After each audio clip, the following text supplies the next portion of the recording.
ये बहुत ही छोटा सा सबका है। और चूंकि हम जिस मुल्क में बैठे हैं ये बहुत ठंडा मुल्क है, तो मुसलसल स्नो होती रहती है या बर्फबारी होती है, तो ये जमाना मिलता है जून जुलाई अगस्त का। तो इसमें बाहर से बहुत ही खास वो सदका है। मुकम्मल हमने क्लिप बना दिया है अमाल के सिलसिले में, वो रिजवान भाई से आप अगर उसको अपने व्हाट्सएप पे ले लें तो वो ज्यादा बेहतर है कि ये पूरी कम्युनिटी को दे दें, ताकि सही तरीके से आप इस्तेफादा कर सकें कि पढ़ना क्या है। लेकिन सिर्फ एक खास सदका जो कि आप समर में निकाल सकते हैं, चाहे वो बीमारी के सिलसिले में हो, आप परेशान हो, चाहे रोजगार के सिलसिले में हो।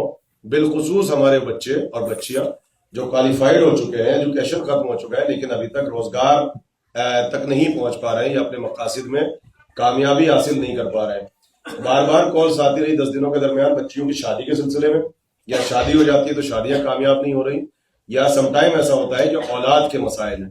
तो मैं बार बार ये कहता रहा कि मैं आखिरी मजलिस में 1 या 2 मिनट वो खास सदका बता दूंगा। अब बड़े बड़े सदके नहीं है, सिंपल सी चीज है कि अल्लाह की सबसे कमजोर मखलूक जो है वो चींटियां है, एंड्स जिसे आप कहते हैं।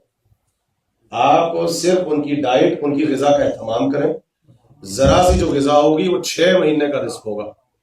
वो 6 महीना अपने बिलों में बैठ के जब स्ट्रगल नहीं करेंगी और रिस्क को तलाश नहीं करेंगी, तो उनकी सिर्फ एक ही तस्बीह होगी, एक ही इबादत होगी कि वो आपके हक में दुआ करेंगी, वो आपके बच्चों के हक में दुआ करेंगी, आपकी बीमारी की शफायाबी के लिए, आपकी सेहत के लिए, सलामती के लिए। उसमें 3 चीजें हैं, बस इक्वल होनी चाहिए तीनों चीजें। डजंट मैटर 1 कप हो, हाफ कप हो, सूजी हाफ कप या 1 कप, शुगर हाफ कप या 1 कप, और इसी के साथ साथ आटा।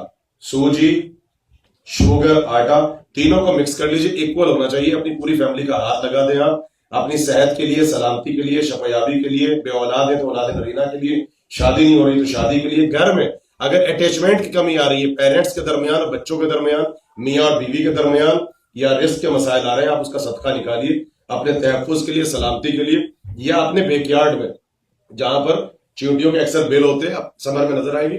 सबसे रिकमेंडेड ये है कि अगर बैकयार्ड में या किसी जगह पर अगर दरख्त मौजूद है, उस दरख्त की जड़ में जाने के बाद, ये नहीं कि खोदे, दरख्त की जड़ में जाने के बाद वो शुगर, चीनी और आटा हाथ लगा के सत्ते का डाल दें। चींटियां आएंगी, रिस्क उठा के ले जाएंगी। आहिस्ता आहिस्ता जैसे बीमारी दूर होती है ना, सर से शोल्डर तक, शोल्डर से कमर तक, वहां से घुटनों तक, वहां से पीठ तक, इसी तरीके से तमाम परेशानियां आहिस्ता आहिस्ता आपकी खत्म हो जाएंगी। और इतनी सी ग़िज़ा 6 महीने की डाइट है, वो आपके हक में दुआ करती रहेंगी, और इंशाल्लाह पूरे साल आप जो है वो अल्लाह की प्रोटेक्शन में रहेंगे और हिफाजत में रहेंगे, और किसी किस्म की परेशानी नहीं होगी। ये सदका आप खुद भी करें, हिंदुस्तान और पाकिस्तान तक भी आप पहुंचाएं, और कोशिश करके आप चींटियों के खाने का एहतमाम करें।